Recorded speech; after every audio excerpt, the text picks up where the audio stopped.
हमारा ब्रह्मांड आखिर ये शुरू कैसे हुआ? इस एक सवाल का सबसे मजबूत वैज्ञानिक जवाब है बिग बैंग थ्योरी। तो आज हम इसी थ्योरी को मजबूती देने वाले सबूतों को एक एक करके देखेंगे। यकीन मानिए ये जानकारी प्रतियोगी परीक्षाओं की तैयारी में भी बहुत काम आएगी। तो चलिए तैयार हो जाइए, हम सब मिलकर समय में लगभग 13.8 अरब साल पीछे जा रहे हैं। हम सब कहाँ से आए? ये सब कुछ, ये आया कहाँ से है? ये एक ऐसा सवाल है जिसने हजारों सालों से फिलोसोफर्स और साइंटिस्ट्स सबको सोचने पर मजबूर किया है।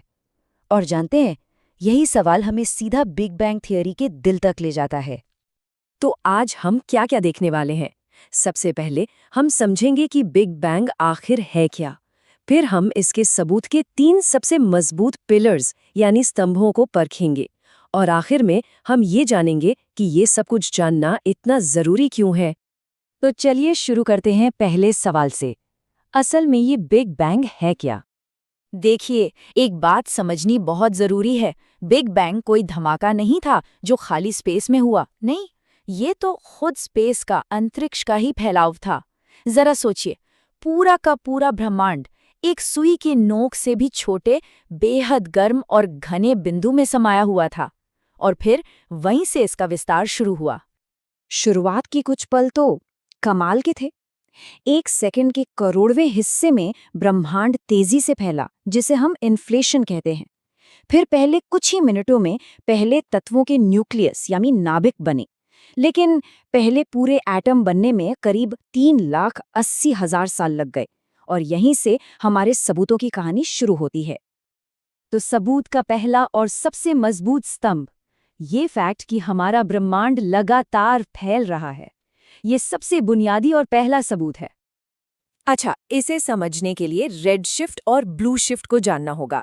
ये कुछ साउंड के डॉपलर इफेक्ट जैसा ही है। जैसे जब कोई एम्बुलेंस हमसे दूर जाती है तो उसकी आवाज पतली होती जाती है ना? क्योंकि साउंड वेव्स खिंच जाती हैं।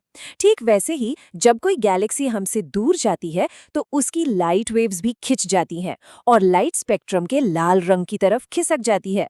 बस इसी को रेड शिफ्ट कहते हैं। तो लॉजिक बड़ा सीधा है। जब साइंटिस्ट ने दूर की गैलेक्सीज को देखा तो पाया कि लगभग सभी से आने वाली रोशनी रेड शिफ्टेड है। मतलब ये कि वो सभी गैलेक्सीज हमसे दूर जा रही हैं। इसको ऐसे समझिए जैसे एक गुब्बारे पर कुछ डॉट्स बना दें।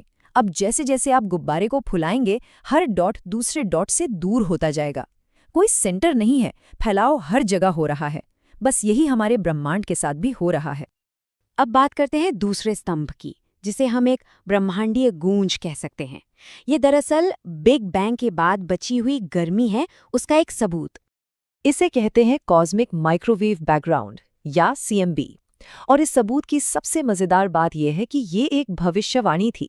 थियरी ने कहा कि अगर ब्रह्मांड एक गर्म घने पॉइंट से शुरू हुआ है तो उस भयानक गर्मी की हल्की सी चमक आज भी पूरे ब्रह्मांड में फैली होनी चाहिए। और कमाल देखिए, 1965 में वैज्ञानिकों ने गलती से इसे खोज निकाला। ये थियोरी के लिए एक जबरदस्त जीत थी। इस बची हुई गर्मी का तापमान नापा गया है -2.725 केल्विन। ये एब्सोल्यूट जीरो यानी परम शून्य से बस थोड़ा सा ही ज्यादा है। और ये नंबर ये थ्योरी की गई भविष्यवाणी से एकदम सटीक मेल खाता है। ये तापमान पूरे ब्रह्मांड में हर दिशा में लगभग एक जैसा है, जो ये बताता है कि शुरुआती ब्रह्मांड कितना यूनिफॉर्म था। अब आता है हमारा तीसरा और आखिरी स्तंभ, जो ब्रह्मांड के केमिकल मेकअप यानी इसकी बनावट से जुड़ा है। कह सकते हैं कि ये ब्रह्मांड का केमिकल फिंगरप्रिंट है। बिग बैंग थ्योरी के मुताबिक ब्रह्मांड अपनी शुरुआत के पहले कुछ मिनटों में एक बहुत बड़े न्यूक्लियर रिएक्टर की तरह था। और इस रिएक्टर ने सबसे हल्के तत्व बनाए, हाइड्रोजन और हीलियम। और थ्योरी ने सिर्फ ये नहीं बताया कि क्या बना, बल्कि ये भी बताया कि वो किस अनुपात में, किस रेशियो में बने होंगे। तो जब एस्ट्रोनॉमर्स ने ब्रह्मांड के सबसे पुराने हिस्सों को देखा तो उन्हें क्या मिला?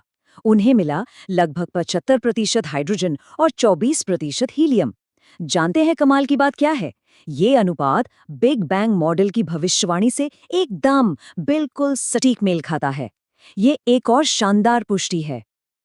तो इन तीनों स्तंभों को जब हम एक साथ जोड़कर देखते हैं तो हमें क्या तस्वीर नजर आती है?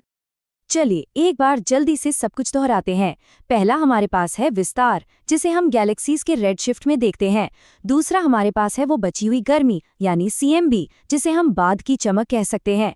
और तीसरा हमारे पास है ब्रह्मांड की संरचना यानी हाइड्रोजन और हीलियम का वो अनुपात जो थ्योरी की गणनाओं से पूरी तरह मेल खाता है।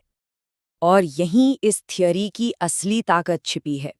सोचिए, ये 3 बिल्कुल अलग-अलग तरह के सबूत हैं। गैलेक्सीज की मूवमेंट, पूरे आसमान में फैली एक धीमी सी रोशनी और सबसे पुराने तत्वों का मिश्रण। लेकिन ये तीनों एक ही कहानी सुनाते हैं कि हमारा ब्रह्मांड आज से 13.8 अरब साल पहले एक गर्म, घने पॉइंट से शुरू हुआ था। तो बिग बैंग हमें सबूतों के आधार पर शुरुआत की एक मजबूत कहानी तो बताता है, लेकिन साथ ही एक नया सवाल भी खड़ा कर देता है। अगर ये कहानी शुरुआत की है, तो फिर अंत की कहानी क्या होगी? इसी सवाल के साथ आज के लिए बस इतना ही। धन्यवाद।